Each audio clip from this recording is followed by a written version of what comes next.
Telecommunication and Postal Services, but also need to inform you that according to our rules, you are not supposed to participate in the debate. What it means, you can't clap, you can't shout, you can't stand, you can't take photos with your cell phone or your camera, except those who are accredited media people that will be doing that. So I look forward to your cooperation. You're most welcome. But you can smile. You can smile. Thank you very much. The Secretary will now read the order.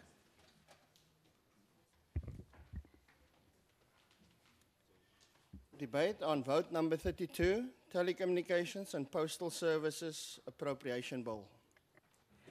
Thank you. I now call upon the Honorable Minister of Telecommunication and Postal Services. Honorable House In the Chairperson. gallery, you are not supposed to clap. Just want you. Please don't participate. Thank you very much. I'll restart. Honorable House Chairperson, honorable members, invited guests, fellow South Africans. It is a great pleasure to present a 923 million rand budget for the Department of Telecommunication and Postal Services in this centenary year of President Nelson Mandela and Albertina Sisulu. In 1995, Madiba addressed the ITU Telecoms meeting in Geneva and highlighted the importance of bridging the digital divide and the potential of the ICT in improving the quality of life of all humanity. He went on to say, I quote, "Given the fundamental impact of telecommunications on society and the immense historical imbalances, telecommunications issues must become part of general public debate of development policies. Telecommunications cannot be simply treated as one of the commercial sectors of the economy to be left to the forces of the free market," close quote. In September 2016, the ANC government finalized the National Integrated White Paper, ICT White Paper. Last year, we consulted stakeholders on the implementation and completed 3 critical strategies, namely the ICT SMME strategy, the e-government strategy, and the national e-aid strategy. The ICT SMME development strategy seeks to accelerate development, growth, and sustainability of small and medium enterprises in the ICT sector with the objective of creating jobs and economic inclusion. The strategy aims to enhance entrepreneurship, increase the usage of ICT tools by all small businesses, and improve the profitability and their competitiveness. In this financial year, the State Information Technology Agency, SITA, will spend 40% of its ICT acquisition on small businesses. E-government strategy is our guide for digital transformation and modernizing the public service to improve service delivery to our citizens. This year, SITA will finalize the development of the National E-Service Portal and deploy 50 e-services in line with the needs of client departments. This will ensure that government can deliver services, transact, and communicate with citizens and businesses in real time. Earlier this year, the Cabinet approved the framework for repurposing and repositioning of SITA to provide service to government in a reliable, efficient, and cost-effective manner. The transformation of SITA also includes rooting out corruption in the procurement environment. We will not be intimidated by rogue employees and their corrupt business associates. Honorable members, the National E-Strategy seeks to prepare South Africa for the fundamental changes, opportunities, and challenges brought by the Fourth Industrial Revolution. To facilitate greater societal response, His Excellency President Ramaphosa, in his State of the Nation address, emphasized, I quote, Our prosperity as a nation depends on our ability to take full advantage of rapid technological change. We will soon establish a Digital Industrial Revolution Commission, close quote. We are working closely with the presidency to establish this council or commission to be a national advisory body comprising of government, private sector, and civil society. The council will be our national response in developing action plans and intervention for South Africa to leverage on the benefits of the fourth industrial revolution, focusing specifically on developing a digital society, advanced manufacturing, innovation, research and development, as well as skills for new job opportunities. We have put into operation the National Rapid Deployments Coordinating Center, which comprise representatives from all spheres of government and the industry. Gauteng and KwaZulu-Natal provinces are leading in facilitating this developmental approach to broadband deployment. Gauteng will launch its pilot at Mfuleni local municipality, while KZN government is utilizing its coordinating structures with municipalities to facilitate rapid deployment. In this regard, we will soon finalize the MOU with SALGA. The center will, among other things, establish a common automated way-leave application system, create a geographic mapping information database for all fiber and other electronic communication network facility deployments. In short, it will assist network providers to reduce time and cost for deploying their telecommunications infrastructure. Chairperson, fiber infrastructure is critical for mobile and 5G networks. Fiber to Home Council reported an increase in the number of houses passed by fiber from 439,000 in 2017 to 933,000 by March this year, while the houses connected to fiber grew from 89,000 to 280,000. The 3G coverage remains stable at 99% of the population, while 4G LTE coverage increased from 75 to 77%.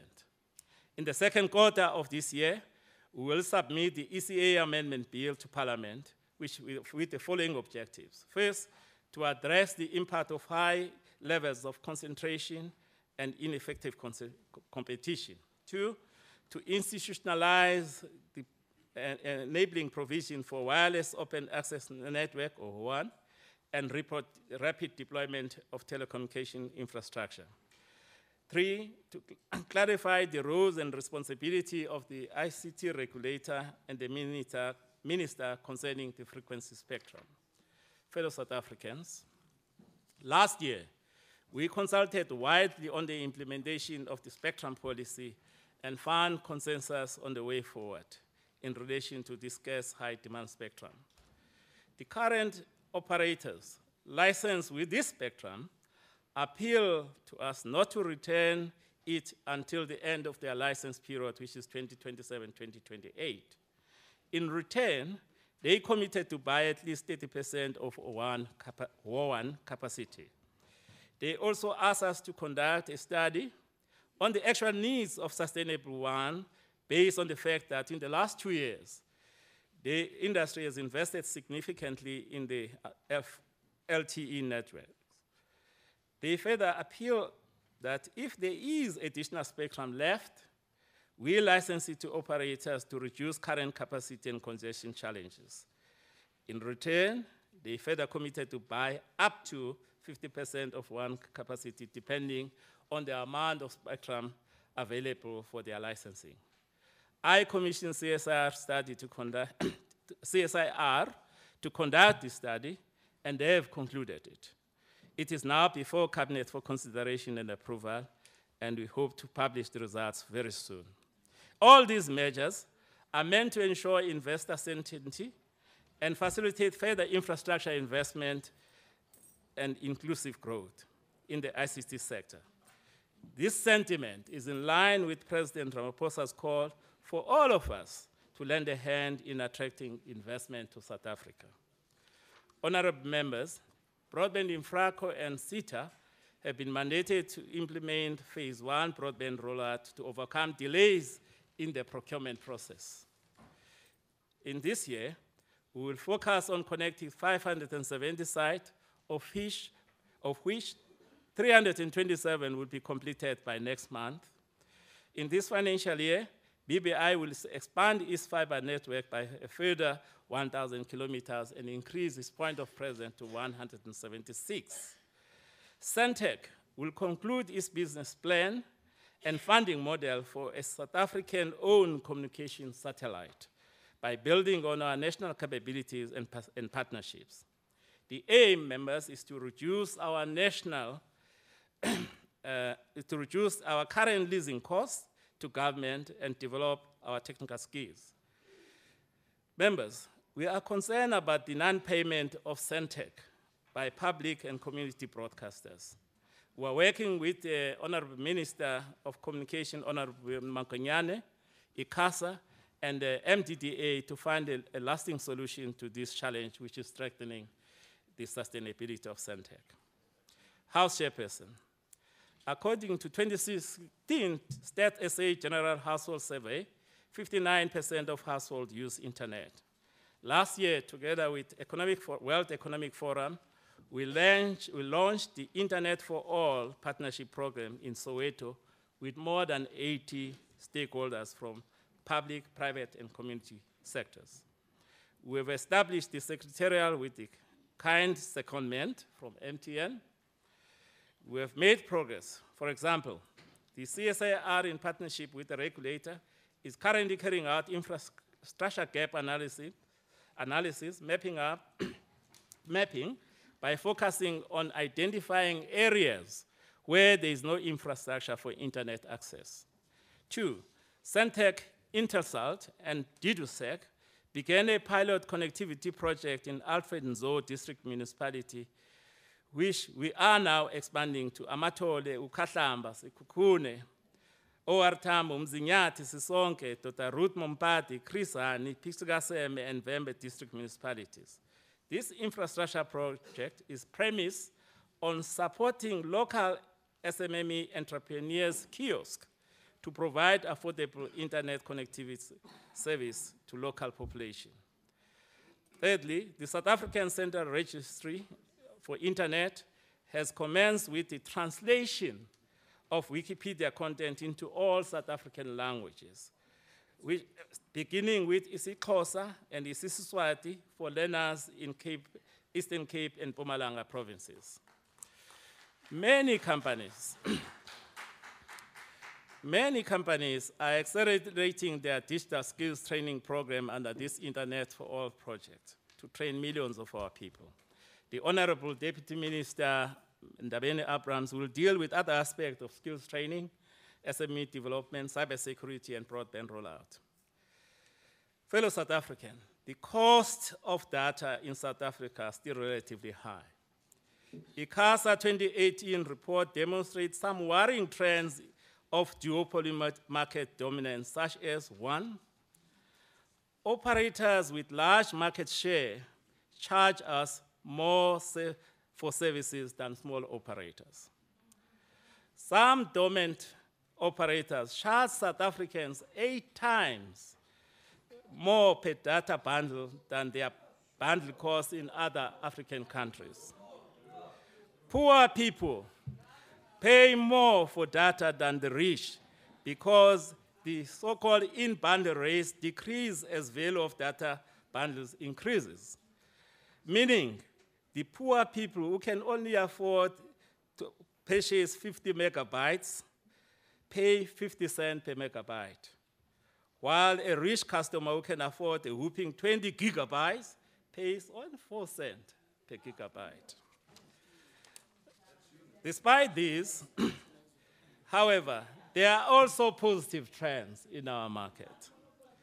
Despite low growth, GDP growth, the ICT sector has been growing, demonstrating confidence and investing in our economy.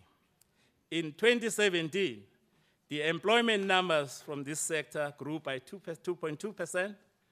The total revenue increased by 9%. from 187 billion to 204 billion rands.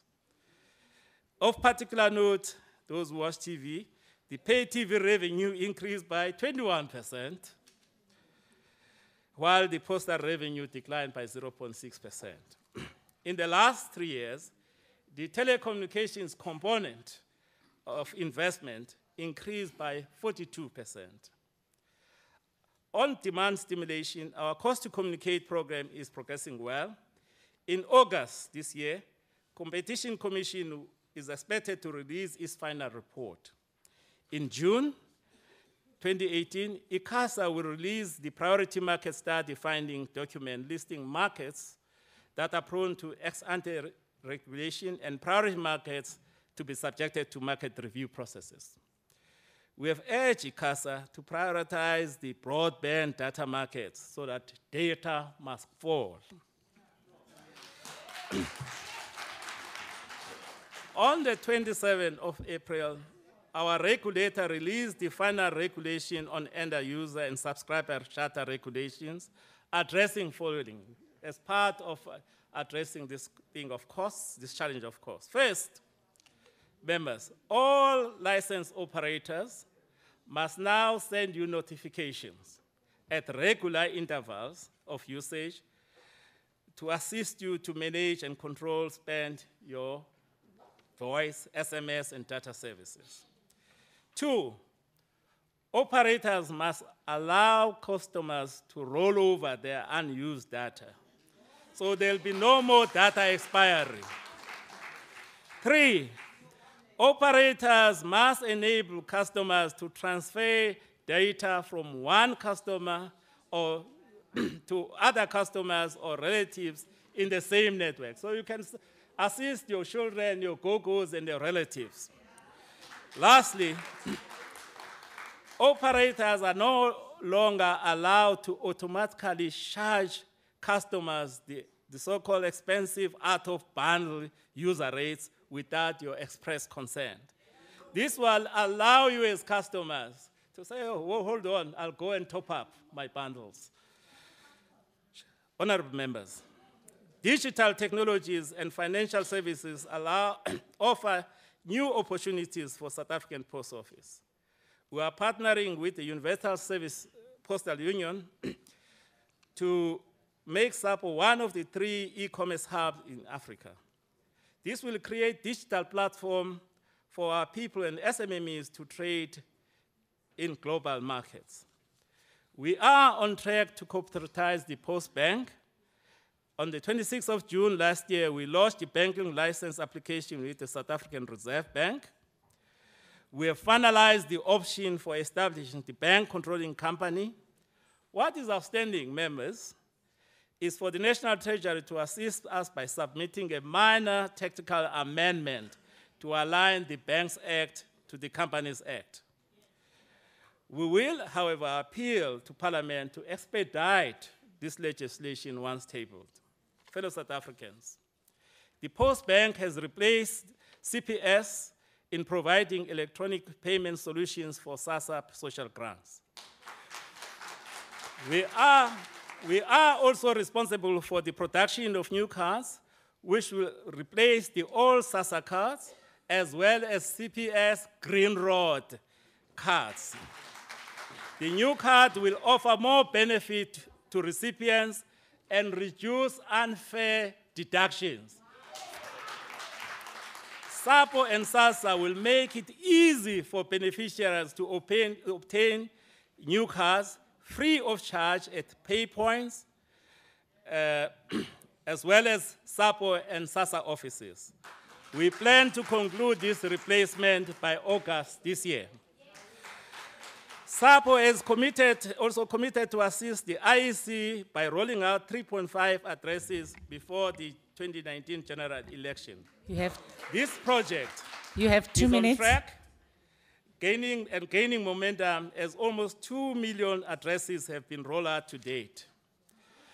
Members, on the international front, as a share of SADC, ICT ministers we've made a lot of progress in the SADC Roam Like Home initiative. In September, will be hosting the ITU Telecom in Durban, showcasing Africans' capabilities in the Internet of Things and the next generation networks. The key legacy of this project, or this conference, will be the establishment of the African Center for the Fourth Industrial Revolution in South Africa. This center will assist with research, innovation, and conformance standards for testing and enabling us to be competitive participants in the continent. The ITU conference will also be followed by the BRICS ICT Ministers meeting. In October, we will attend the ITU Plenipot conference in Dubai, which will approve the spectrum for 5G networks. This conference is a supreme body of the ITU that meets every 4 years. South Africa is campaigning to be elected to the ITU Council so that we can push our national agenda for development. Let me conclude, Chairperson, by recognizing one of our special guests, Edward Ndopu. He's there in a wheelchair. One South Africa's outstanding citizen, who is an embodiment of Madiba's motto of "It always seems impossible until it is done." At the age of 2 years, doctors said he will only have 5 years left to live because of his disabling illness. Yet now he is 27-year-old. He is the first African with disability to graduate from the prestigious Oxford University, where he obtained a master's degree in public policy. As a lifelong activist for not leaving anyone behind, he is saying Tumamina. In his aspiration and working hard on being the first person with disability to travel to space, not just to be in space, but to address the United Nations from space on the importance of inclusion so that we don't leave people living with disability behind. Honorable Minister. He's doing this as part of the memory and legacy of Nelson Mandela. He says he's doing it for Mandela in this digital age. Let us all lend a hand so that his dream can come true. Your time is up. Thank you.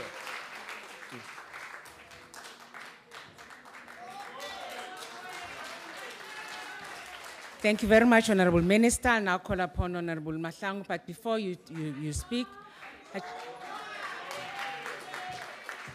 before you speak, Honorable Mahlangu, I just want to remind our visitors, our guests in the gallery, not to participate. Please do not clap hands. Some people were clapping hands on my left, and so, Honorable Mahlangu. Madam Chairperson, may I observe protocol? The distinguished African scholar and writer Ben Okri asks, will you be at the harvest among the gatherers of new fruit? Then you must begin today to remake your mental and spiritual world and join the warriors and celebrants of freedom, realizers of great dreams. You can't remake the world without remaking yourself. Each new era begins within. It is an inward event with unsuspected possibilities for inner liberation. We could use it to turn on our inward lights. We could use it even the dark. You can use it to use even the dark and negative things positively. We could use the new era to clean our eyes, to see the world differently, to see ourselves more clearly. Only free people can make a world free. Infect the world with your light, help fulfill the golden prophecies, press forward the human genius. Our future is greater than our past. As we engage in this debate, we remember the courageous Mama Winnie Madikizela Mandela and share her optimism that the new season of hope, renewal has captured the imagination of the people that represents the new dawn. The new dawn of hope affords us an opportunity to reclaim the values that the likes of Istolande Nelson Mandela, the anti-apartheid activist Mama Albertina Sisulu gave their lives for, because corruption is an antithesis of development that erodes public confidence in our democratic governance. In the same vein, we want to remember amongst the fearless warriors, celebrants of freedom and realizers of great dreams, the late comrade Reverend Makengesi Stofile, Dr. Zola Skweyiya, Ahmed Katrada, our own colleague Fezeka Loliwe, who just left us not long ago, and the world-acclaimed veteran photojournalist Sam Nzima, may his soul rest in peace. In their memory, we must fast-track investigations and ensure that every cent that was looted from the public purse through state capture, irregular awarding of tenders to the connected few at the expense of the poor are recouped. In their memory, we must ensure that those who betrayed the trust of the masses of our people, irrespective of who they are pursued relentlessly, smoked out of their holes that they occupy, and be held accountable. In their name, the cleanup must be swift for public confidence to be restored. I'm going to request for my water. We embrace the new vision of renewal, growing economy, creating jobs, and fighting corruption as espoused by the President. With regards to SETA, we call on the ministry and SETA to review the IT contract and consider termination of the SETA contract outsourced to private companies. Outsourcing of confidential government information now in the hands of a hostile third party is a treacherous act that constitutes a serious breach of national security. We must retrieve all such information and place it in the hands of the state. We also want to commend IPID on its corruption investigation on this particular contract. The contract in the hands of the Burema Group leader and a convicted terrorist, Andre du Toit, that infiltrated SETA from prison and received support from some SETA employees is scandalous, but it also raises concern and thus suggests that the country's intelligence agencies are dysfunctional. Failure on their part to safeguard the state information is a serious abdication of responsibility.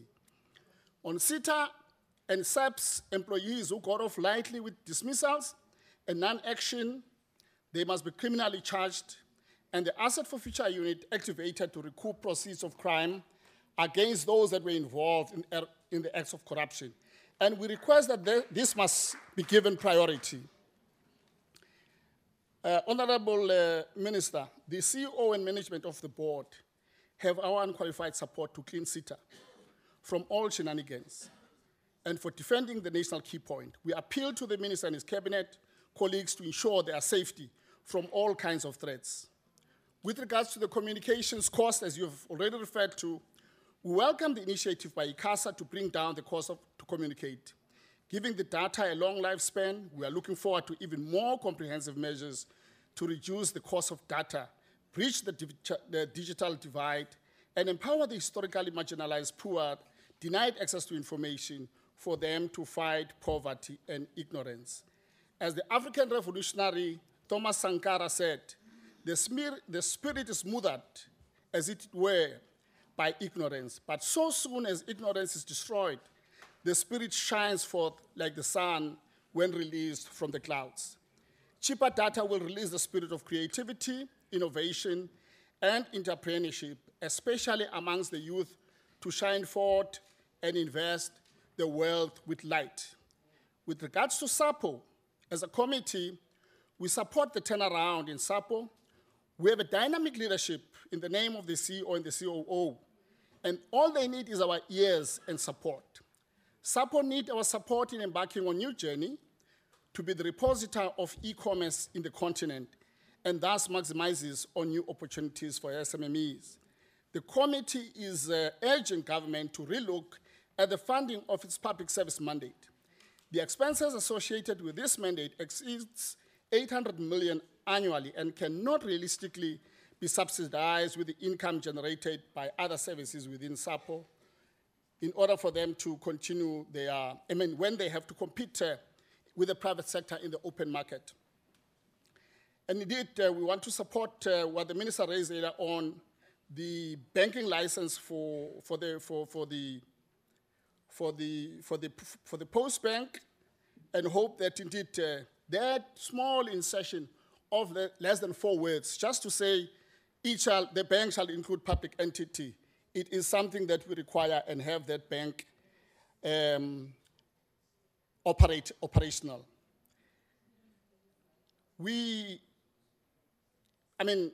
The support that we have for SAPO,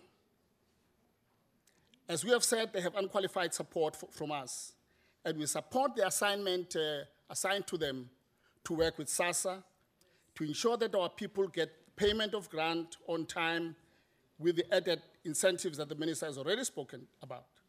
SAPO has a vast property portfolio, an unbeatable national footprint countrywide, but it is facing liquidity risk, which is having a negative impact on the staff morale and on small businesses where SAPO is leasing agencies. SAPO must ensure that the available assets are all put to good use. We want to urge the board, the COO and CEO to improve the management capacity in the post office. Performance should be rewarded and underperformance penalized. When you meet some members, they will tell you there are other post offices that are closed, overgrown grass, and I think it is all about the people who are supposed to be managing these properties, and we call upon them to deal with those kind of issues.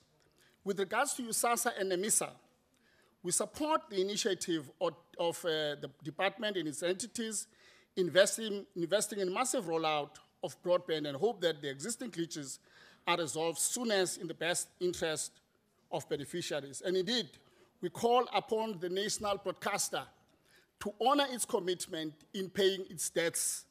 We cannot afford to have entities that consume products but fail to honor their commitments. The committee commends the MISA for its collapse being rolled out in all 9 provinces, and we hope that they will give heed to the call that the committee has made for them to find mechanism to interact not only with the universities, but also start at the lower level at the Department of Basic Education.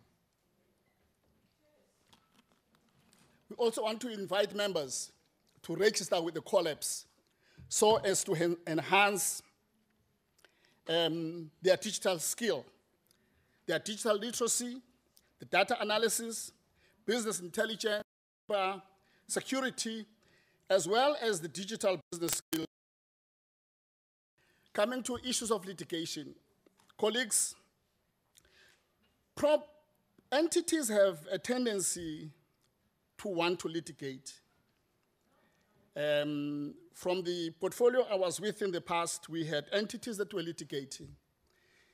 We have entities that are litigating in this portfolio as well. And there must be understanding that the issues of governance are very important and that they should be done within law. We have a member who retired from Parliament, Dr. Miller, who would always give an advice, and it is best spelled in Afrikaans what he actually would say. He says, die ene wat geneig is om met hel baadjies te pleit, moet hel broeke gereed hê om die koste te betaal. You can go to Arts and Culture, they interpret that for you. The lesson that all of us must learn and keep at the back of our mind is that South Africa is a constitutional country whose constitution is premised on the rule of law and the upholding of rights. So it is important that when we operate in these entities, we understand that people have got rights and we should respect those rights. We are, and want to put it on record, concerned that the board of NEMISA and USASA have suspended their CEO. NEMISA appointed one of the board members as a CEO. From the point of view of the committee, it's irregular because they are not controlled by the Companies Act, but by the act within the entity. And we are concerned that some of their lifespan are coming to an end.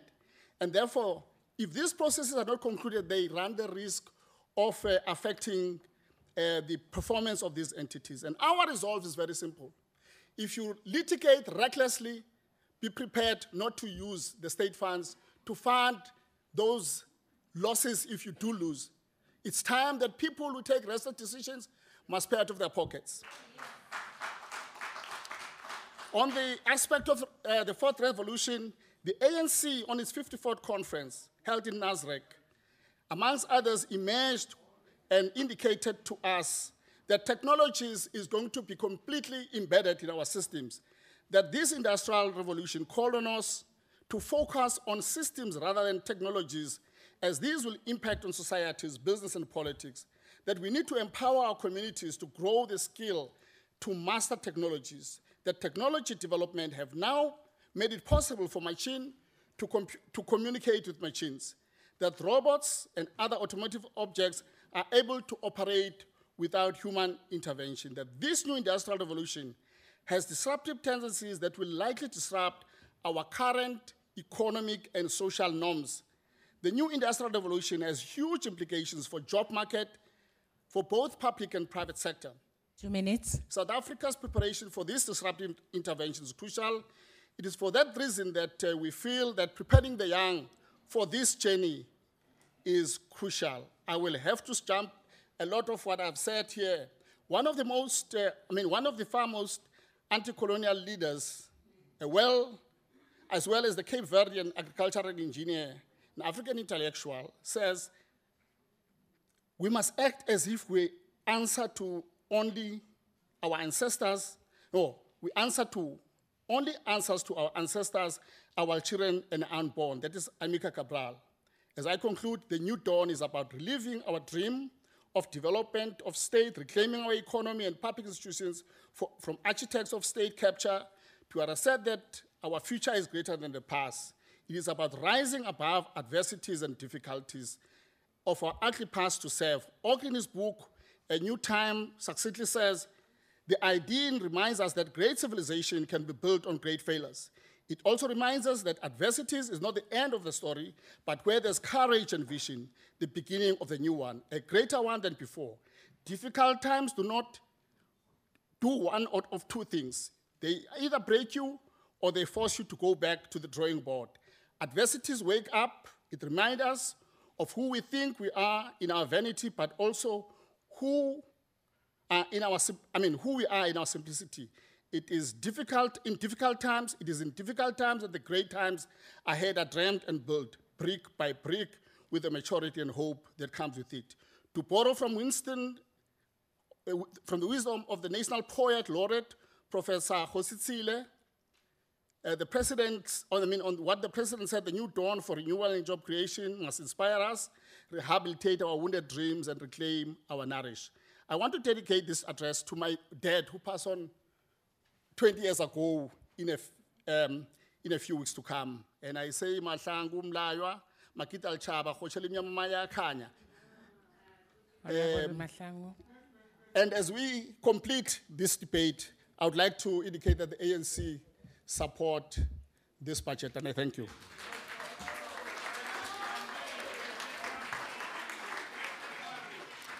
Thank you, Honorable Shane.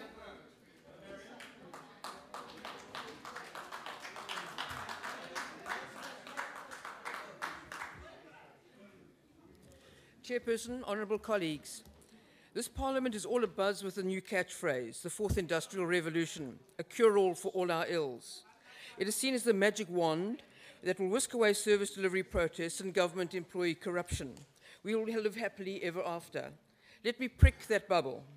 The fourth industrial revolution will not happen in South Africa as long as the ANC government keeps its clodhoppers on the throat of the ICT sector. The ANC government's ICT policy failures, steam-age paced implementation, antipathy to the private sector, and ill-considered executive actions have failed all the people of South Africa. After a brief period of hope in the last 9 months of the previous parliament, the sector was plunged into despair by the ANC's senseless decision to split the previous Department of Communications, which they now want to cobble together again, like Humpty Dumpty. So another 3 to 4 years of administrative chaos awaits us. Everyone, from the dynamic business person eyeing international markets to the UNISA student trying to email his thesis from a remote area, has been let down by an ANC government with its archaic idealism rooted in the first industrial revolution and a penchant for looking after its own. The department's 3 major ICT projects, SA Connect, the implementation of the broadcasting digital migration, and pending legislation, supposedly to stimulate market competition and drive down prices, have all failed or are headed to the Constitutional Court. Key to the implementation of the fourth industrial revolution is cutting-edge infrastructure that seamlessly synchronizes with the blessed global players. It is the nervous system in which each and every aspect of the fourth industrial revolution depends. The fifth generation technology on which this revolution will run is prohibitively expensive to build, and the ANC is scaring away investors. The Huawei Global Connectivity Index 2017 states that every additional US dollar invested in infrastructure could yield up to $5 in GDP growth by 2020. If we apply that simply to South Africa's estimated 35 billion annual private sector investment in telecoms, this could add 175 billion to our GDP. The fourth industrial revolution will not happen until the ANC government assures ICT companies that their investments are secure for the long term, that these won't be expropriated through pending legislation such as the Electronic Communications Amendment Bill, the Competition Amendment Bill, and the proposed amendment to Section 25 of the Constitution that governs property rights. A DA national government would give policy certainty and incentivize local and foreign investors to develop and build an inclusive, innovative, world-class communications sector. The private sector has proved it can deliver to all South Africans. The state has proved it can't. It would ensure that the DA government would ensure that community-owned and operated networks have equal access to the World Wide Web alongside larger operators. No individual, no matter how remotely situated or of humble means, will be excluded from the opportunities and freedoms that access to the knowledge economy offers. But the infrastructure is worthless if the network operators do not have sufficient appropriate spectrum through which products and services will be transmitted on their networks. They would be like railway tracks without trains. A national government would release the spectrum through an auction whose terms and anticipated 30 billion rand proceeds would help fund widespread infrastructure rollout and make it more accessible for new entrepreneurs to be competitive and profitable network operators. The social obligations on the winning bidders to finance the rollout of fixed and mobile communications infrastructure in rural and marginalized areas would apply for the duration of the spectrum license. This regime would be watched over by a properly funded and appropriately resourced Chapter 9 sector regulator that is fiercely independent of both government and private sector pressures. Then we would extract the rapid deployment guidelines from the EC Amendment Bill and issue regulations to streamline local and provincial bureaucratic bottlenecks that delay infrastructure build. The partnership with Salga Minister is likely to be as ineffective as the body is itself. These will mirror the regulation for the guidelines will mirror the success of the Western Cape's rapidly delivered broadband game-changer strategy that is being used as a role model for CETA's government networks. We would insist that well-researched and tested regulations with teeth are implemented to split the communication network's operations into retail and wholesale divisions, as happened with Telkom. Coupled with pricing transparency and an incentivized infrastructure sharing regime, this will give consumers informed insight into the products and services they buy, drive down prices through competition, and enhance their buying choices. 2 minutes. But the investment in the most sophisticated and user-friendly networks will never be fully leveraged if its users are denied access or are poorly educated.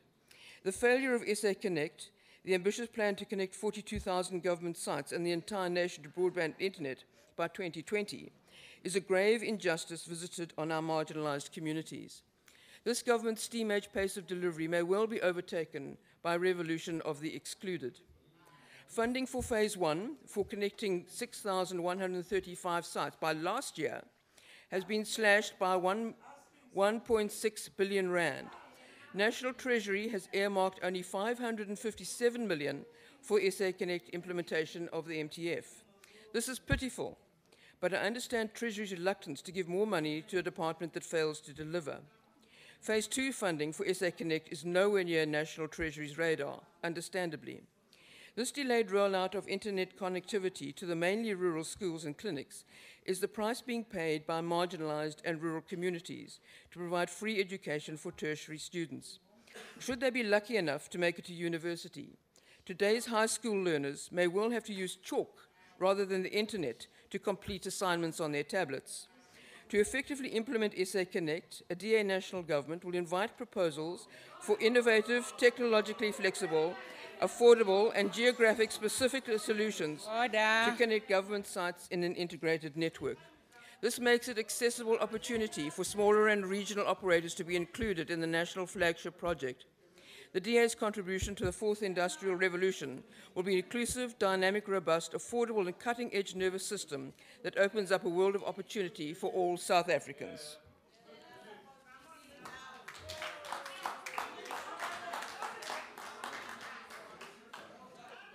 Thank you, Honorable Singh.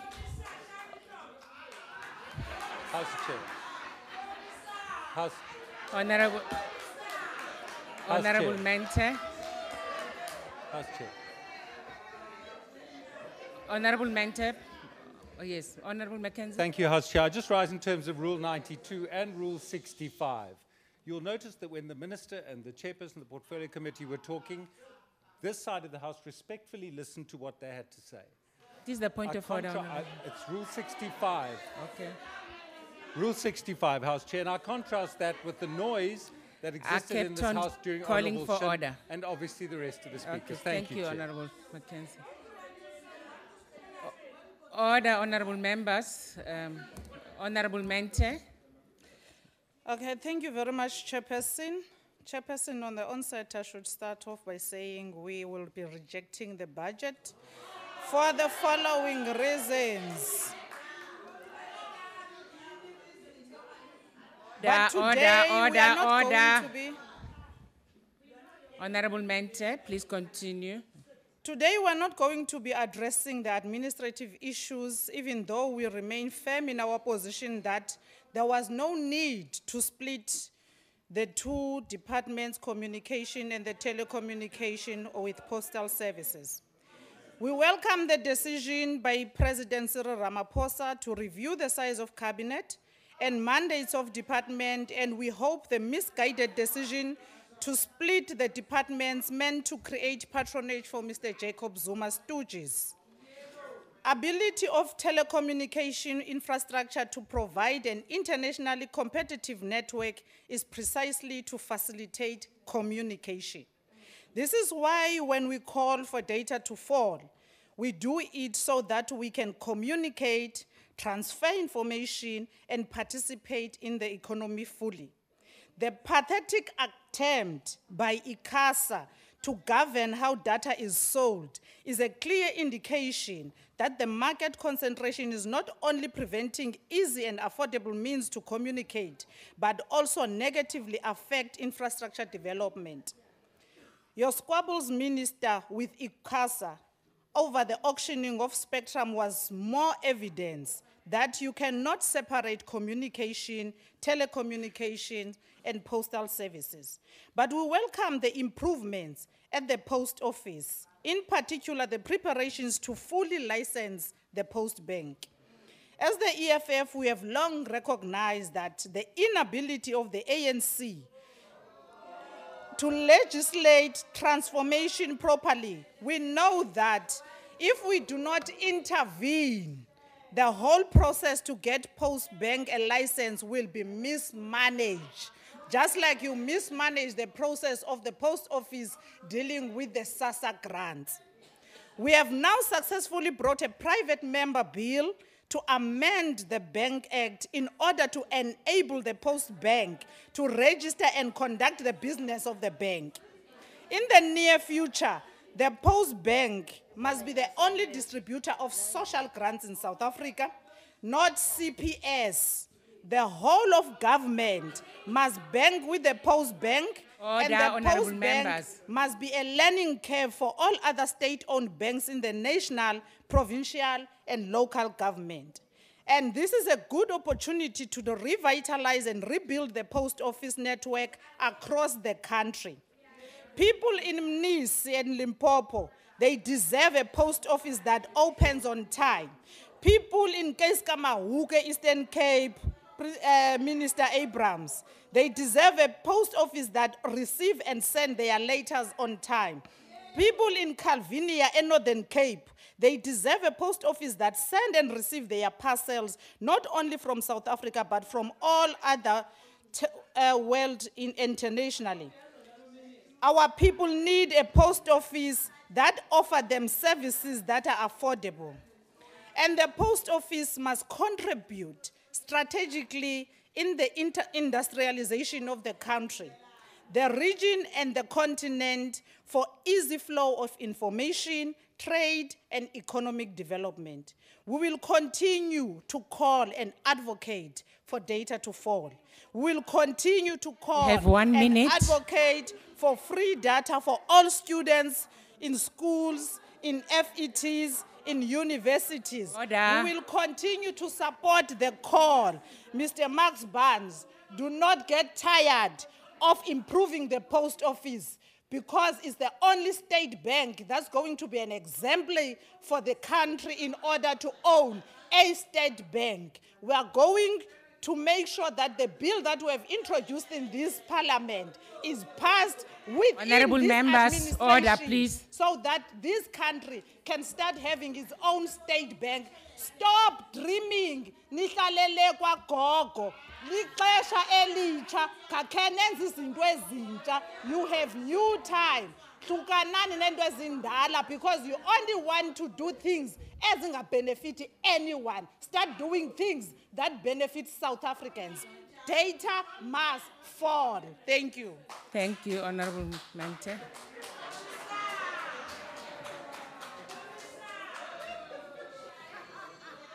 Honorable, order.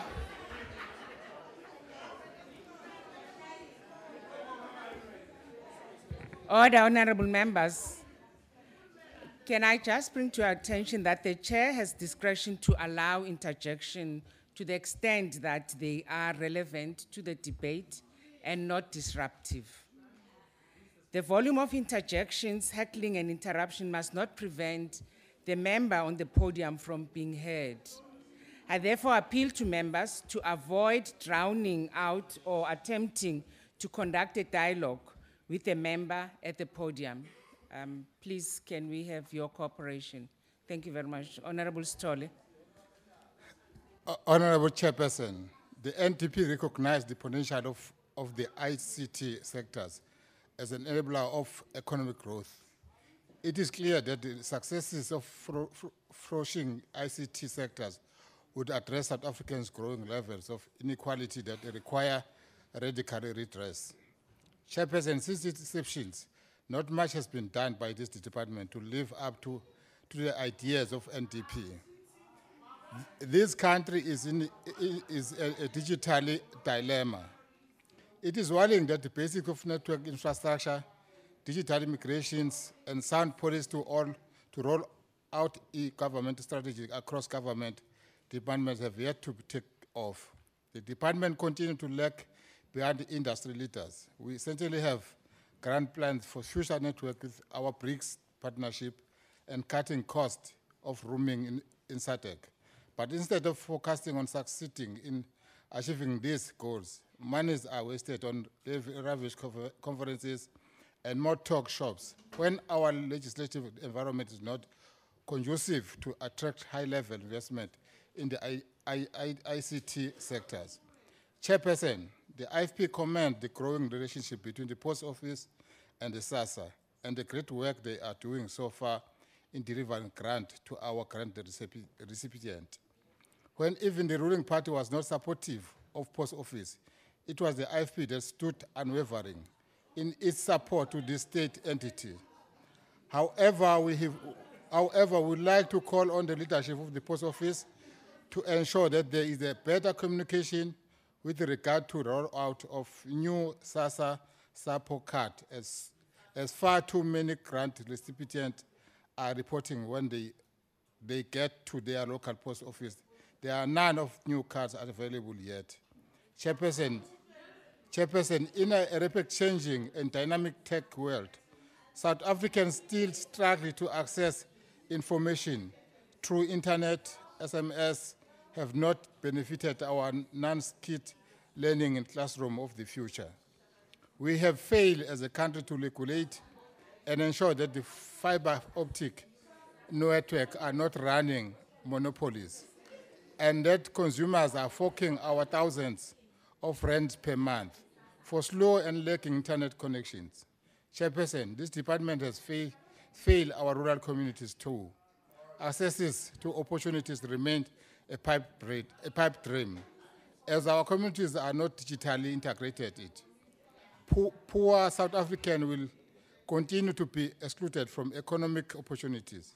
Worldwide information flow and ease of communication with all spheres of government services.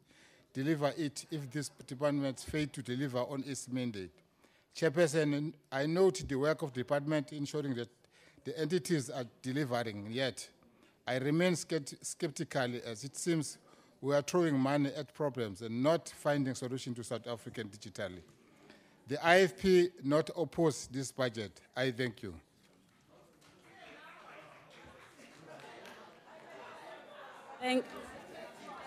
Thank you, Mr. Stolle, Honorable Stolle. Order, members. Order. May I now call upon the Deputy Minister.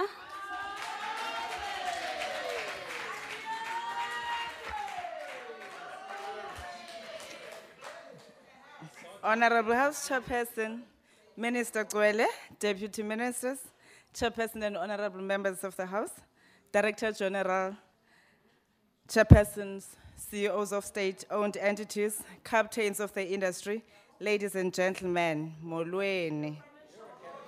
Mam Kaula, the commander, is here today. Honorable members, a few weeks ago, South Africa and the global community paused to salute Mama Winnie Madikizela Mandela, who was the first Deputy Minister of Arts, Science and Technology in 1994. During her tenure, she pioneered youth and women's programs in science and technology. As we deliver this budget vote under the theme, Building the Fourth Industrial Revolution Army, let us remember that before 1994, there was no dedicated Ministry of Science and Technology. Hence, the ANC in its ready-to-govern policy document of 1993 saw technology as a critical ingredient for the 21st century knowledge economy. Compatriots, President Ramaphosa emphasizes that our most grave and pressing challenge is youth unemployment. Accordingly, at the center of our national agenda in 2018 is the creation of jobs and reskilling revolution, especially for the youth and women. In the age of artificial intelligence, big data and machine learning, reskilling our young force is imperative. The fourth industrial revolution is upon us, Honorable Mackenzie. On the other side, millennials of Africa are the biggest group in the world today. By 2030, African millennials will be 25% of the world youth workforce. It is for this reason that we need to prepare our youth for the digital knowledge-driven future. House Chairperson, in the previous year we made commitments and we are happy to give you a report on the progress made. Cabinet approved the Inersi bill and is now before Parliament. Cabinet further approved the ICT SMME strategy and the accompanying implementation plan is finalized. The Digital Development Fund bill will be taken to Cabinet for approval of public consultations to commence.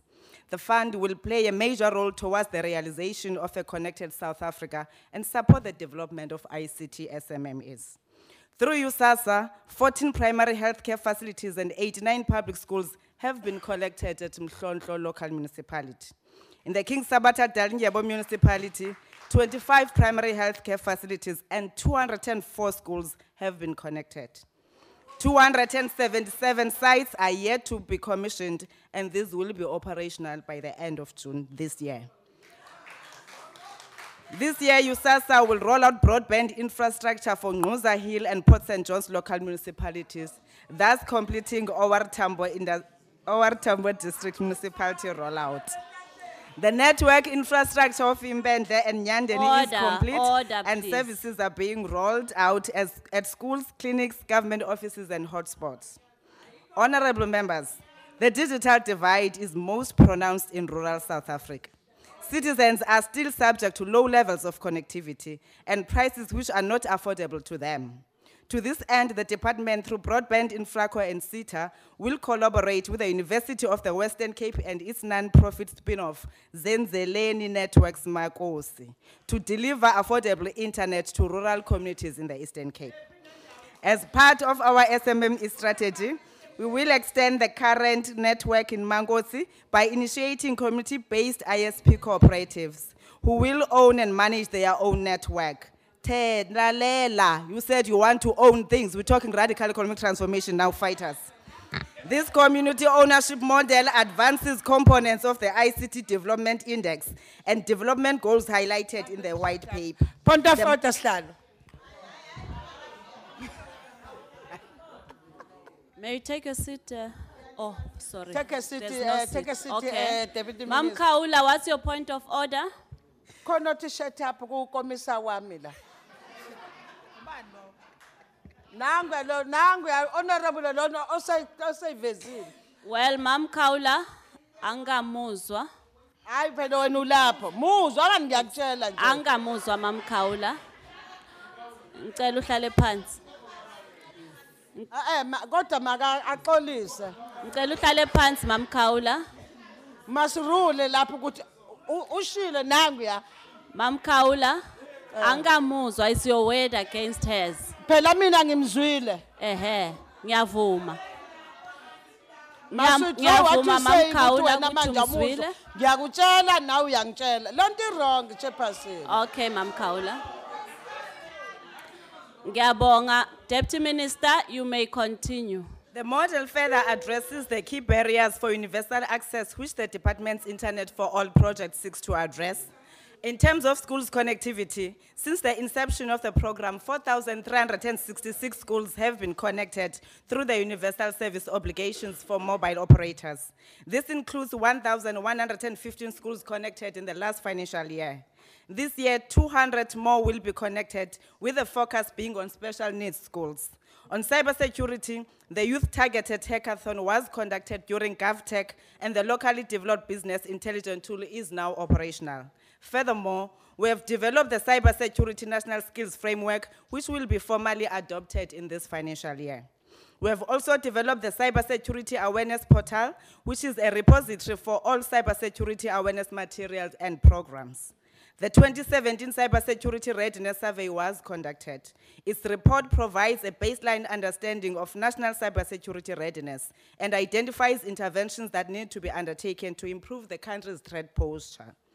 This year, we will focus on monitoring the increased service offerings and operations of the Cybersecurity Hub, developing local cybersecurity tools, and on interventions that harness the cybersecurity SMME sector.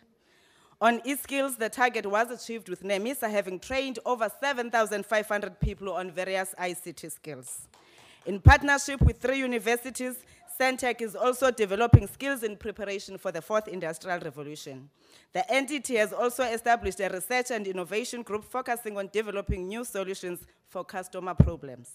The department collaborated with .ZNA to offer an internet service provider training program to 396 young people in rural and peri-urban communities.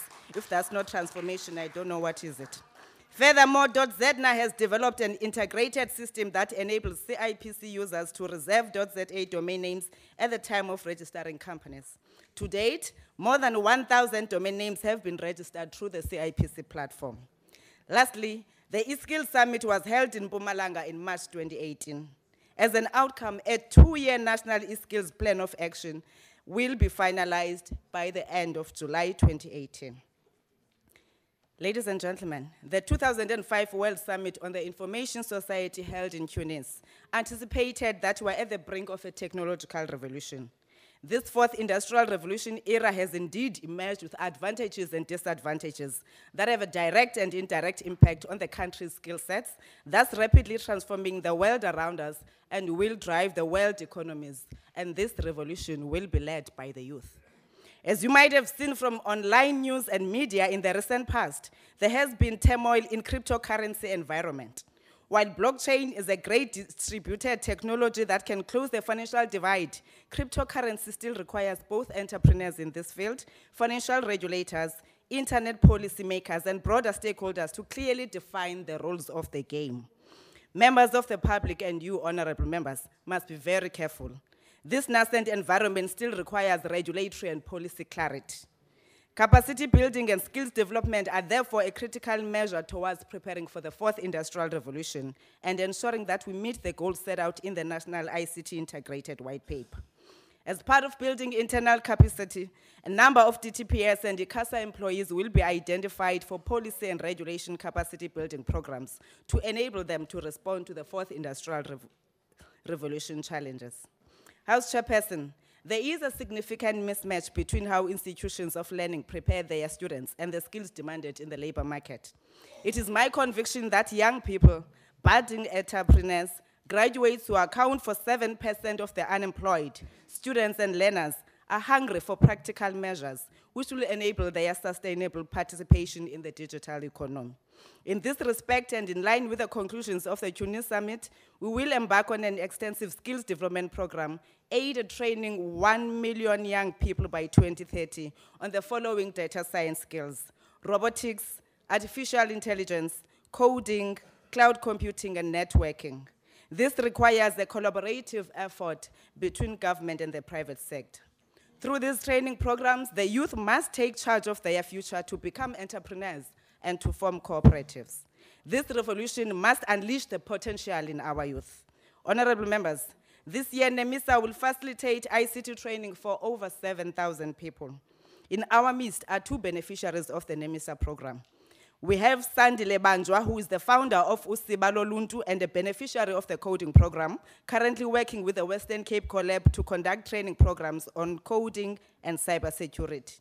We also have Yasin Khan, who is a master's student from the UKZN Collab, whose research project on the hashtag #FeesMustFall Twitter campaign found an intriguing evidence of software robots, commonly called bots, which were deployed to drive public sentiment. I invite them to stand with your permission, Chairperson.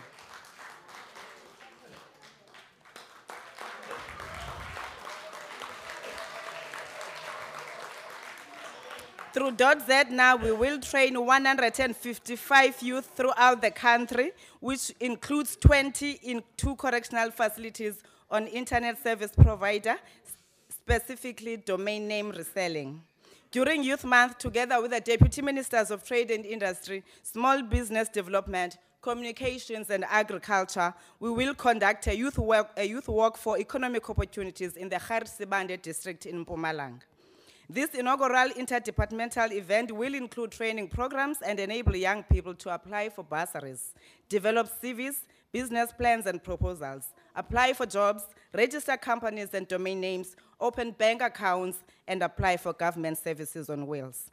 We will replicate similar programs in other provinces, and we invite all stakeholders to be part of this milestone event. In building the fourth industrial revolution army, we will, together with our partners, implement programs targeting women, children, people with disabilities, and SMMEs. These include digital literacy training for 100 women per province and the Girls Who Code program targeting 100 girls. Indeed, there is no capable army without women. We will further host a national ICT accessibility symposium in Mafikeng in the Northwest, as well as a comprehensive child online protection program in collaboration with the Childline SA. As part of implementing our ICT SMME strategy, working together with the DDI and DSBD through our entities ZNA and CEDA, we will facilitate the establishment and capacitation of 30 SMMEs in the NHI districts to become internet service providers. Lastly, we will build relations with the venture capital community such as Southern African Venture Capital and Private Equity Association, SAVCA. A partnership between the Digital Development Fund and SAVCA is critical, in particular with regards to supporting black startup firms and SMMEs. In this regard, 20 ICT SMEs will be trained. Concurrent to SADC objectives such as strengthening regional economic development, the country's foreign policy prioritizes Africa's development. As mentioned by the Minister, South Africa will host ITU Telecom in Durban. A key legacy project for this conference is the African Center for the Fourth Industrial Revolution. Whilst located in South Africa, the center will service Africa to ensure that the continent is at the cutting edge of ICTs. This center will further enable conformance standards testing of technologies such as 3D printing, biotechnologies, and blockchain, amongst others. It will also enable the development and manufacturing of local technologies and participation of SMMEs in the innovation value chain. The hosting of the ITU Telecom World and BRICS ICT Ministers meetings will further expose 40 ICT SMMEs to opportunities through exhibition at the SA Pavilion and participation in the ITU Global Awards. Following the ITU Telecom World, UAE will host the Plenipotentiary Conference of the ITU. One of the critical debates at this year's conference is 5G, and as a department, we are actively engaged in all the processes. South Africa is pursuing candidature for the Council of ITU, honorable members. 2 minutes left. This is Minister. this is the highest decision-making body of the union, and therefore it's important that we all lobby for it. Compatriots, creating the fourth industrial army requires teamwork, partnerships, and collaboration. It is in this context that we have constituted a departmental task team and are finalizing stakeholder consultations. The 100-year anniversary of Mandiba's life provides us with a unique opportunity to reflect on the values that he left us with. I take this opportunity to express my sincere appreciation to my husband, Tato Abrams, my princess Esnago Ndabeni, and the rest at home. Minister Kwele, for your stewardship and steering the industry towards achieving the sector-specific NDP goals, the efforts of the private sector in enabling a connected society, the DG and the departmental staff, for your commitment and dedication, DTPS entities for playing your part as the delivery arms of government. I therefore command all our soldiers in the department to marshal our forces towards the fourth industrial revolution. Thank you, Chairperson.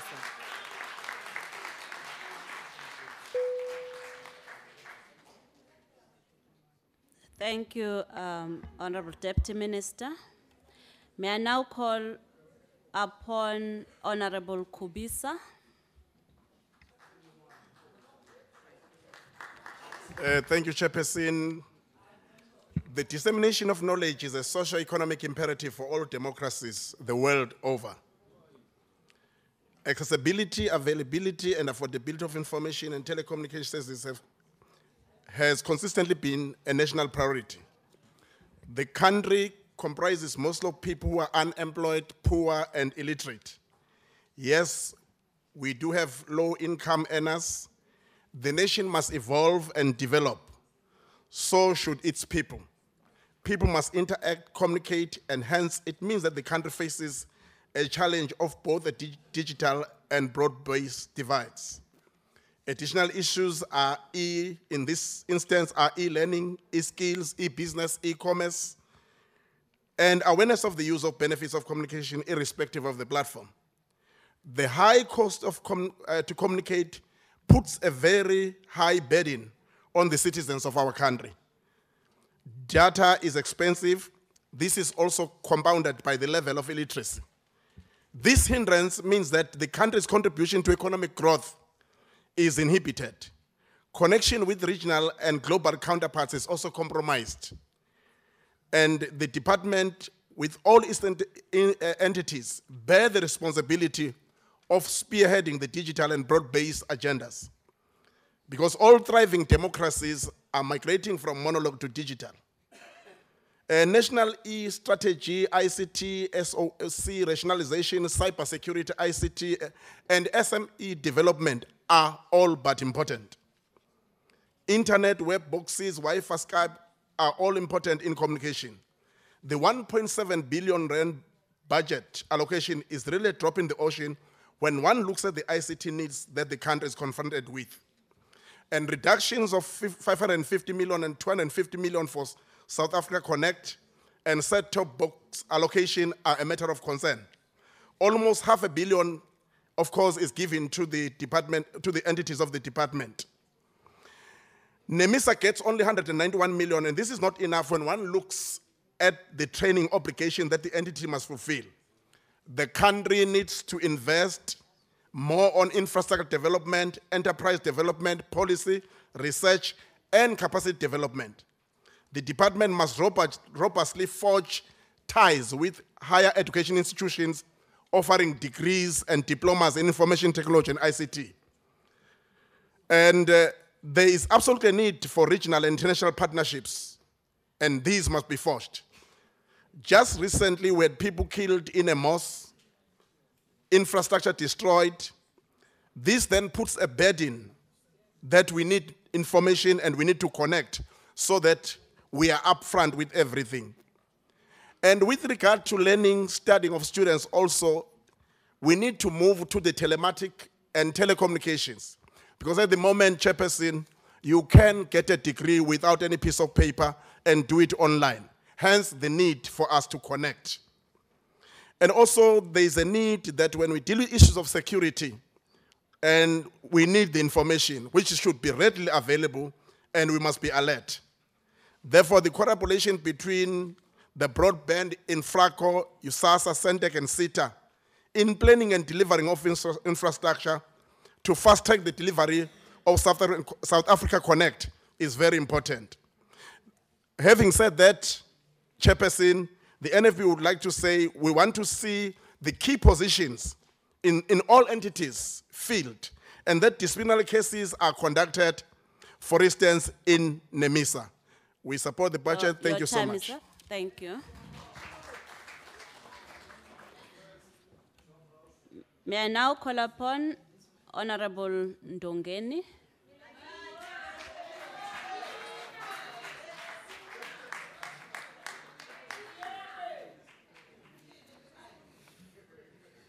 Mhlali ngaphambili. Ndicela nje kubekho nje into encinci endizama ukuyilungisa apha kumhlekazi uSithole. Umhlekazi uSithole akawuhambi umhlangano. Kodwa uza apha ufika esixelela okokuba masikhuphe amakhadi. Amakhadi awakhutshwa eParliament, akhutshwa kusasa, akhutshwa ipost office. Njengangoku iyawakhupha, ndicela uthume umntana, hayi apha eParliament. Enkosi mhlali ngaphambili. Honorable House Chairperson, Honorable Chairperson of Portfolio Committee, Honorable Minister of Telecommunication, Deputy Minister, Honorable Ministers and Deputies, Honorable Members of Parliament, distinguished guests, molweni.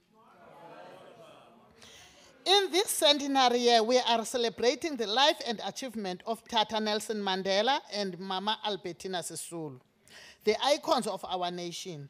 As we celebrate, we should take time to reflect on that we have to transform South Africa into equitable and more digital revolution. The National Development Plan has articulated more work required to ensure that we ensure that there was a clear understanding on the challenges of the rural areas in South Africa so that proper development intervention can be implemented. South Africa rural communities should have greater opportunities to participate fully in the economic, social, and political life of the country, supported by good quality education, healthcare, transport, and other basic services. Access to broadband services has proven to be one of the most appropriate vehicles to access too much needed government services by the rural areas.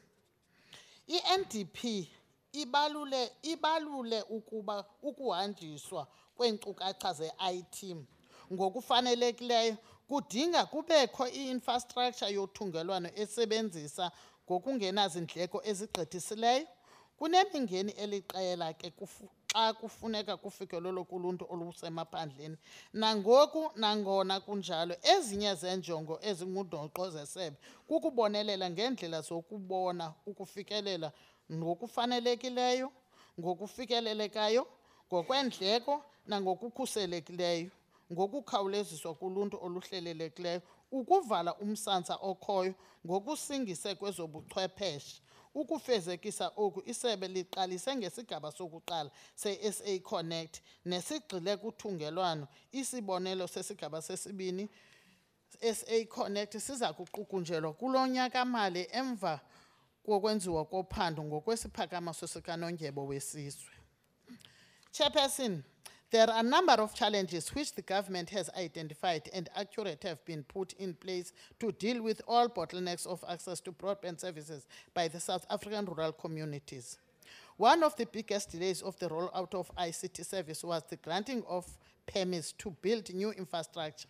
It is for the very same reason that the ANC government has responded accordingly and established an interim rapid deployment coordination center, including representatives from national and local government, as well as industry is being established and will soon be operationalized. The department has a commitment that the interim national RDCC to advance the rapid deployment of electronic communication facilities will be operational by the end of 2018-2019 financial year. One of the responsibilities of RDCC will be establish a common automated way leave application system based on the understanding of common information requests across various bodies. It is also important to note that a multi-party memorandum of understanding between the Department of Telecommunication and Postal Services, other relevant government departments, SALGA and industry have been developed. This MOU sets out the obligation of the various parties with respect to the rapid deployment of electronic communication facilities. It is expected that all the parties will sign it in the near future. The NDP highlighted that the effective dissemination of the ICT information will require the network infrastructure that is cost-effective. There are still a number of challenges pertaining to broadband access to rural communities. However, one of the department's key objectives has been on providing access to quality, affordable, and safe, ambiguous, high-speed broadband, particularly to the poor communities, to close the digital divide. It is also important to note that USASA will also roll out broadband infrastructure for Nguza Hill and Port St. John's local municipality in the year 2018 and 2019 financial year, and this will complete the rollout of OR Tambo District Municipality as part of the intervention of the rural connectivity agenda. Ngaphezulu koko urhulumente ukwafeze ibatho elivisayo elizimisa ngazakhe ngokusingisa kuthungelwano kwindawo ezingenanyweba ezifana neSoweto, eGauteng broadband network kunye nase-KZN broadband network apho athe wathungelanisa ifacility ngeli xesha yona iUSASA ithungelanisa abantu, ithungelanisa ibathu elivisayo lwendawo koomasipala bokuhlala. Ezi ndawo zibandakanya amaziko onyango asekuhlaleni nezikolo nezikolo kunye namaziko karhulumente. Chairperson, the agreement gave SIPO to responsible to provide services. All new beneficiaries will be issued with the post-bank card. Existing grant recipients can swap their current cards by visiting the nearest SASA or post office. The committee therefore like to encourage all grant recipients, particularly those in the rural communities, to go swap out their SASA cards.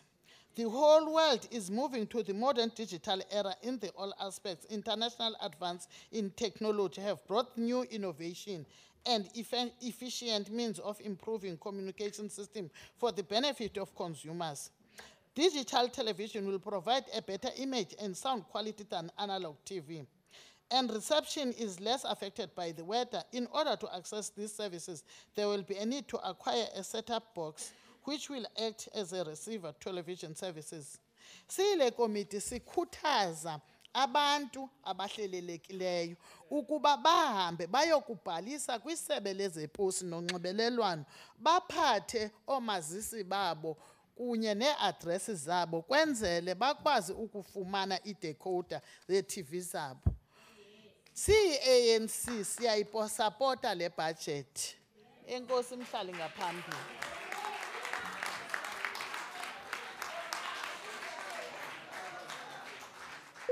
Nkosi, Mhlonishwa Ndongeni. May I now call upon Honorable Mackenzie.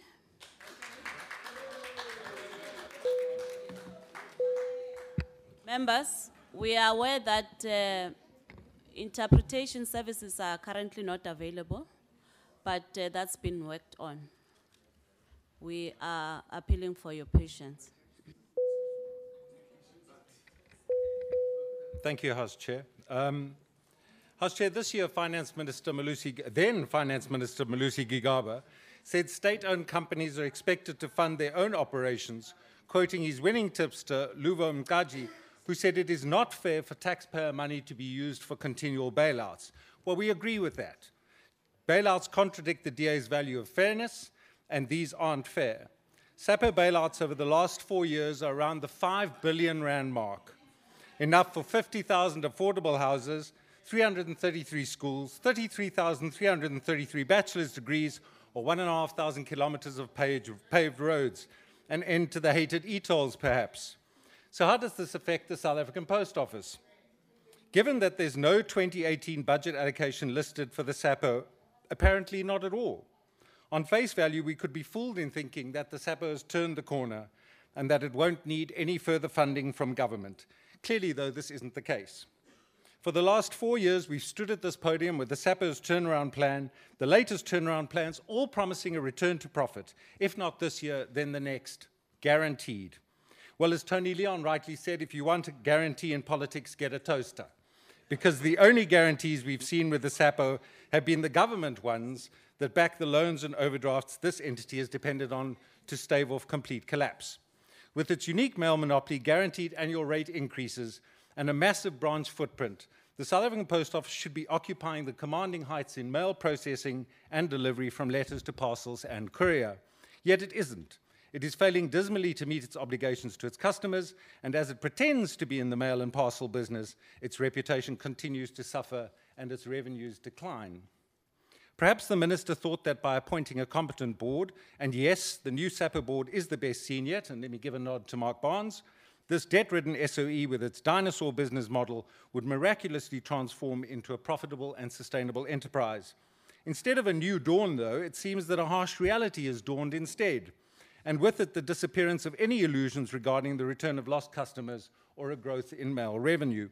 This year, SAPO's APP contains a refreshing blend of honesty and stark realism that the South African Post Office in its current form, and all things being equal, is not going to magically turn around. Instead, it will continue to lose around 100 million rand a month.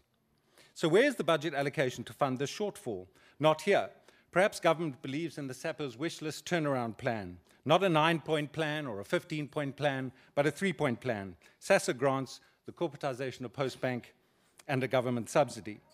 Well, we've witnessed the vested interests that stood between the SAPO and SASO grant distribution, and frankly, there's not enough right now in the hybrid model to fully fund the SAPO. We've seen the Postbank's move to a fully fledged transactional bank hit a legislative war with the Banks Act prohibition on state-owned companies owning a bank. And I doubt that even Honorable Shivambu's amendment, the ANC's proxy in this matter, to bring the Banks Act amendment quickly enough to meet the SAPO's Reserve Bank June deadline. And don't forget, Minister, we also need public participation on this. SAPO's reserved mail monopoly has also proved impossible to enforce. So SAPO has asked that a subsidy be reintroduced to pay for its unfunded mandate to provide a universal service.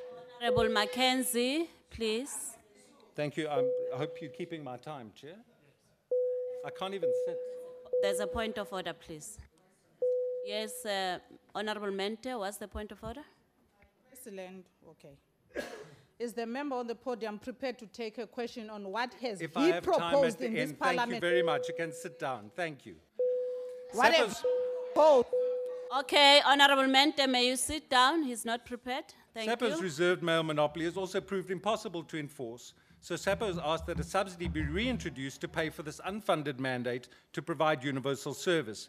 Yet with this subsidy estimated at around 800 million rand a year, government clearly lacks both the money to fund it or the appetite to pay it.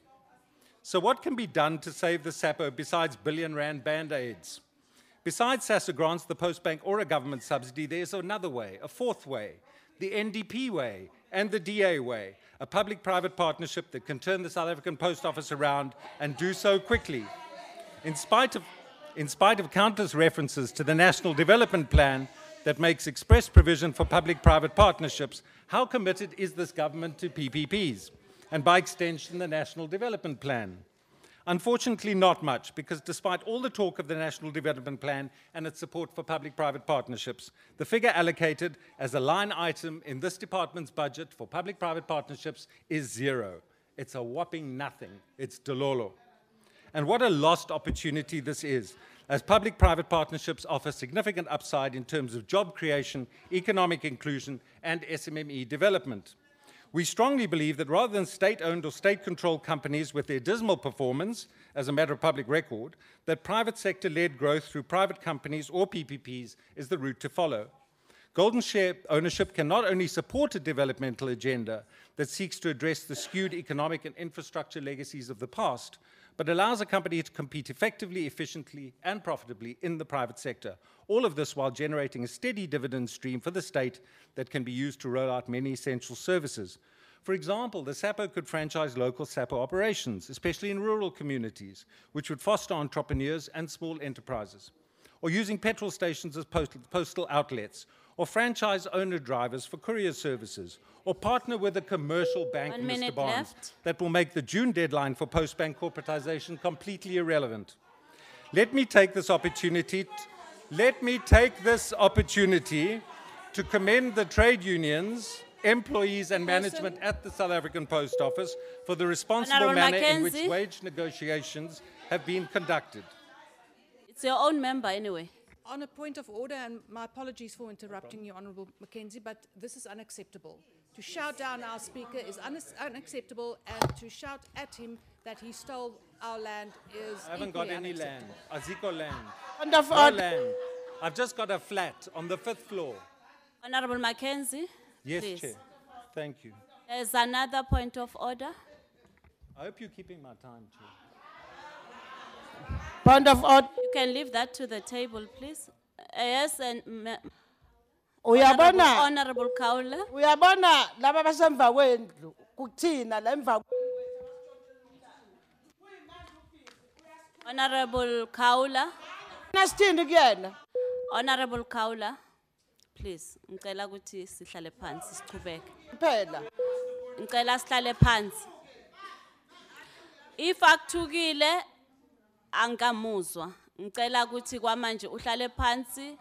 If uphesista ngempela singabuyela ku Hansard. Yes. You may continue. Thank you, Mama. The signal is very poor in this chamber. Let me take this opportunity to commend the trade There's a unions, problem with employees, this, and management at system. the SAPO for the responsible manner in which wage negotiations have been conducted over the years. It indicates a healthy dose of realism and is to be welcomed. The Post Office slogan, "We'll deliver whatever it takes," is particularly appropriate. The fact is that to turn the SAPO around, to make this essential service meet its mandate and deliver, it needs a paradigm shift. It needs a total change in thinking and an operational boldness that cannot come from a stuck, stale, and stubborn ruling party. It needs a total change in government, and come 2019, Unfortunately, your the time DA is will up. bring that change. Lastly, House Your Chair, time let is me- up, Mr. Mackenzie. Lastly, House Chair, the Mr. level- Mackenzie. Thank you. May the I level now of call upon cooperation- The level of cooperation and amicable spirit Honourable that Mackenzie. characterizes the work of the Telecommunications and Postal Services Committee you is are out also of order, noteworthy. Honourable Mackenzie. Perhaps members May you sit down, on please. my right, on my left, could remind their colleagues in the National Assembly's Castle Corner that more gets done in friendship than does in animosity. And lastly, Minister, we note You your regular are out attendance at of the order, Portfolio Honourable Committee, Mackenzie. and thank you May for you that. sit down, please. Thank you, Chairperson.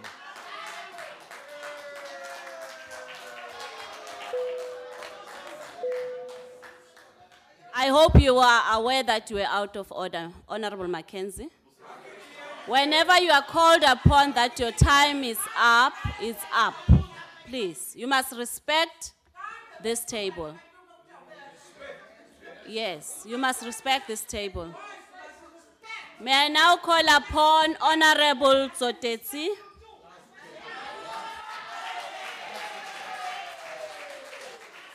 House Chairperson. House Chairperson. House Chairperson. House Chair. On a point of order, House Chair. I rise in terms of Rule 92, a point of personal explanation. What's House your point of Chairperson, order? The noise was so bad that I couldn't even hear you telling me that my speech was over. I don't think so. No I think you disrespect to the deliberately chairperson. disrespected If you could control me. the House. Thank you. And that's very disrespectful. You could. You may continue, Honorable Tsotetsi. Thank you, Honorable Chairperson. Chairperson, it is important to always highlight the fact that before we talk service delivery, we share with the people of South Africa that we still have people who want to rule from the grave and ensure the interests of the privileged minority dominates the budget. They are still resisting transformation, albeit subtle. This is not a hearsay, but truth which has been proved by various research institutions. Black-owned ICT firms are systematically excluded Honorable from accessing Tsotetsi. opportunities. Honorable Tsotetsi, can you bring the mic nearer to your mouth so that you can hear? Thank you, Thanks. Chair. Black-owned ICT firms are systematically excluded from accessing opportunities. Emerging black business operators are vulnerable because of lack of capital and collateral. Therefore, they are seen as potential targets for fronting in order for the predators to maximize their profits. DA will never complain about this challenge because of conflict of interest. They are referees and players.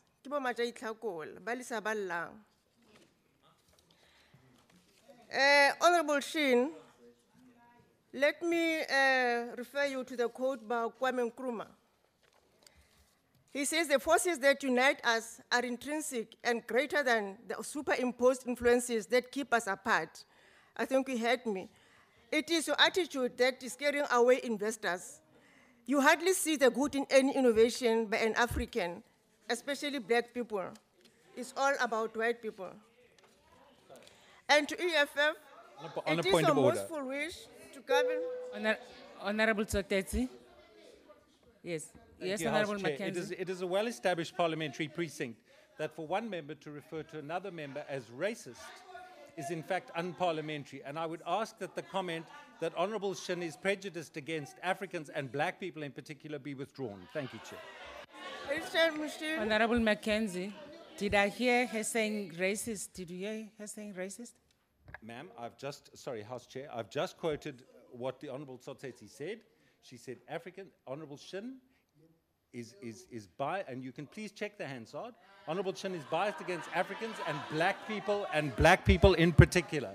If No, you can Honourable- please check the Hansard and rule on that. Thank you, House Chair. Okay, thank you No, very much. Honourable I Mackenzie, refer that's to not a DA point as a of order. collective, not It's not a point an of individual order. member. I will check the answer. And to EFF, it is a most full wish to govern South Africa.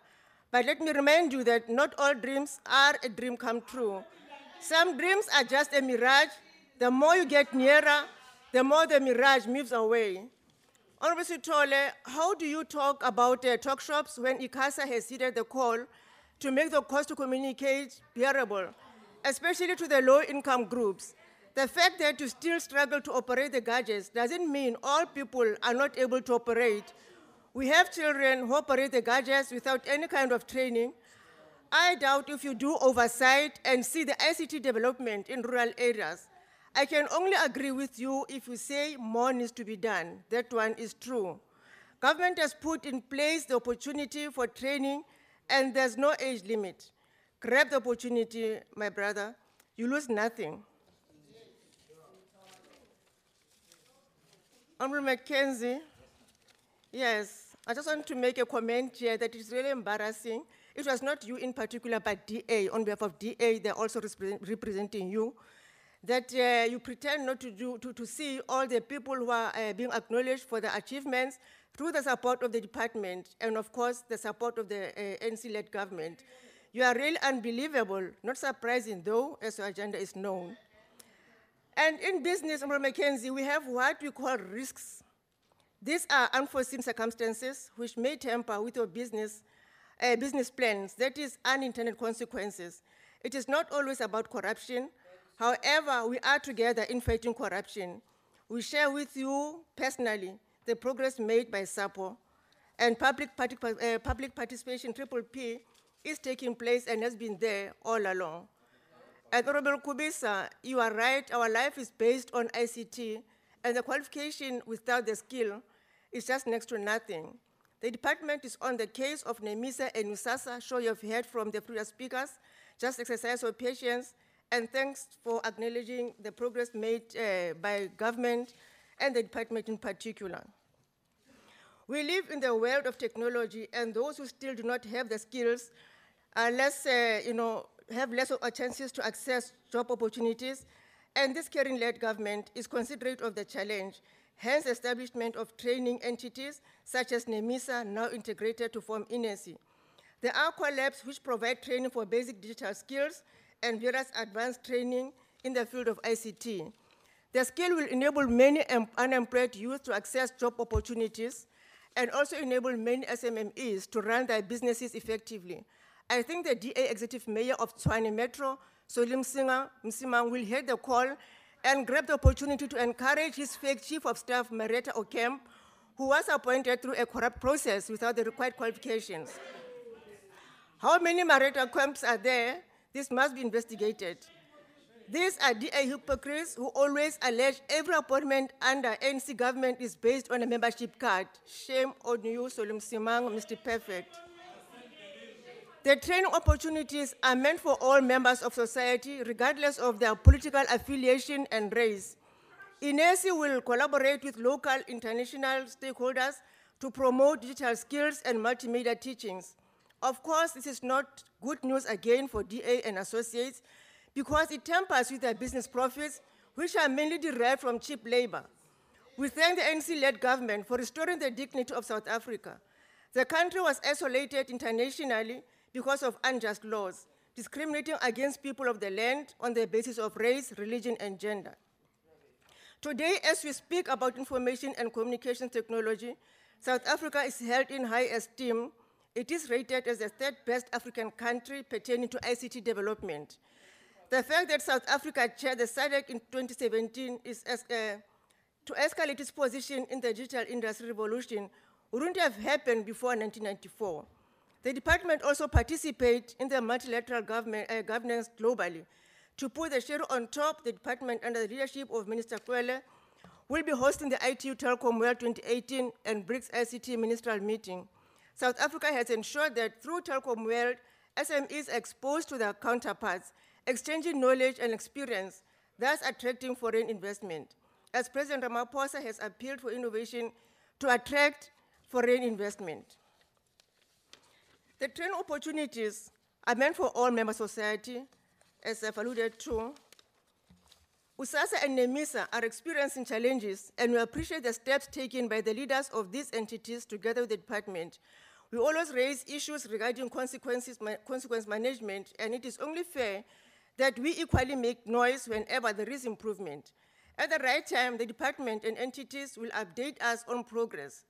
However, a lot has to be done on these entities. For instance, however, a lot of good has come out of these entities. For instance, NEMISA has trained 4,435 e-literacy learners in the last financial year, 2,087 sector users, 768 ICT practitioners, 200 e-learners, and USASA has connected a number of clinics and schools in many provinces and rural areas. Again, more needs to be done. Whenever there are challenges with entities or government departments, there is an attempt to go for privatization by those who have the means. Privatization, ke tsela ya hore batho ba nang le ditjhelete ba laole dintho ba di ntshe matsohong a lona. Ha jwale re na le government e leng hore e fana ka di-subsidy mo e leng hore motho mang kapa mang o ba iteka. So ha re dumela privatization, ke bona ba tlo laolang dintho tsena and ke bona ba tlo una molemo ho feta mang kapa mang. SAPO is gradually making progress and SASSA payments are taking place as we speak. More is yet to come. The department is busy with processes for the post bank as mentioned earlier on. The management of SAPO has always been honest about their challenges and that gives us hope. Today the post office is distributing set-top boxes to beneficiaries. Well done to all stakeholders who made it happen. The fact that South Africa is chaired by SADC, I think I've looked to that one. I'm trying to save time, Chairperson, and focus on those that I think are more important. We are working the footsteps of our ancestors, the freedom fighters who preached reconciliation. But who do we reconcile with when people do not repent? We do all this transformation to honor them and to prove that their sacrifice was not in vain. This year, 2018, we celebrate the century of the aging of Nelson Mandela and Albertina Sisulu. We always honor Zola Square, who proved that caring for families is not a woman's responsibility, but a societal responsibility. We honor Winnie Mandela Silamlilo. The list of those who sacrificed for us to be in this house is endless. To them we say, you have run and won the race. You are the ancestors no one would like to forget. Even those who made widows and widowers, when your spouses are alive, sing songs of praise about you. Those who took young life when the country was still expecting more from them, they also sing about you. In the name of the Freedom Charter, we embrace those who have seen the light. We say to them, well done, let us move hand in hand to make South Africa a better place to stay. And you have seen how overpopulated the country is. It is because of the good constitution and the policies of the African National Congress that everyone wants to associate himself or herself with South Africa. Thank you, Chair.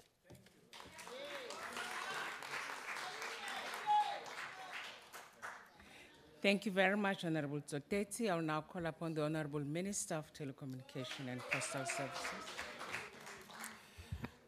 Chairperson, let me thank all members who made positive contributions and constructive criticism. What does not add value is grandstanding, opportunism, adventurism, as we drive our country out of apartheid legacy and underdevelopment to a prosperous future for all South Africans, utilizing the enabling power of the ICTs to bridge a digital divide. The DA will never govern South Africa because they are stuck in the apartheid posture. For instance, with regard to Wi-Fi, which assists poor people, when they came into power in PE, that was the first thing for them to stop. When they came into power in Swane, it was the first thing to be targeted to be stopped. When they came into power in Johannesburg, they did the same. It was only the masses. It was only the masses which prevented them from doing this. Honorable Minister. Honorable Mackenzie. Thank you, House Chair. On a point of order, Yes, the that's Minister is misleading the House about the rollout of broadband in Johannesburg and Tshwane. These were certainly not stopped. In fact, they are still freely available. What was stopped was the corruption, Minister. No, and perhaps Honorable- you'd admit that. That's Thank not a you, point House of order. Chair. Please sit down. Take your seat. It was the masses which forced the DA to continue with the good program initiated by the ANC. Chairperson, we must not lose focus on key current tasks we must execute in order to overcome the current challenges and achieve our developmental objectives as outlined in our national policies as well as the NDP. President Ramaphosa has directed the nation to focus on attracting investment in our beautiful country and create real opportunities for all our people to participate in growing our economy. We support our ICTB Sector Council because transformation is not an option, but an imperative. in this sector in order to enable blacks, the small businesses, the vulnerable groups, such as women, rural poor, and unemployed youth, and those living with disability to exploit the power of information communication technology to improve the quality of life of all humanity. We will criticize the industry when they go astray to our national objectives, but we'll compliment them when they say tumamela. For instance, Babu from KwaZulu-Natal, we thank Vodacom and MTN for responding to our call last year to deploy more infrastructure in the rural Umkanyagute district, where we're facing a crisis of car hijackings because of poor communication. They've done that. Thank you very much. We thank CellC and Telkom for persistently keeping their data costs at a lower rate. We thank all the companies who have joined the YES, the Youth Employment Service, or YES initiative, particularly from our sector. Some of them are training and absorbing thousands of the young people in this financial year. When we talk of MTN, when we talk of Vodacom. Those are the good things we'll compliment. With regard to SAPO, as the ANC government, we will not allow SAPO to collapse because of its importance to our rural poor and the marginalized. What is the challenge is to find a way that we fund the developmental mandate, because that's what is lacking since 2011. We are currently working on other funding mechanisms to ensure, particularly cooperating with the private sector, where you can exhaust this funding so that it can also deliver on its commercial mandate. Honorable Minister. The Banks Act will not prevent SAPO from getting the license. What is required Honorable Minister. is to align the Banks Act to the Companies Act. Thank you very much. Thank you very much, Honorable Minister. Thank you very much, honorable members, for your participation.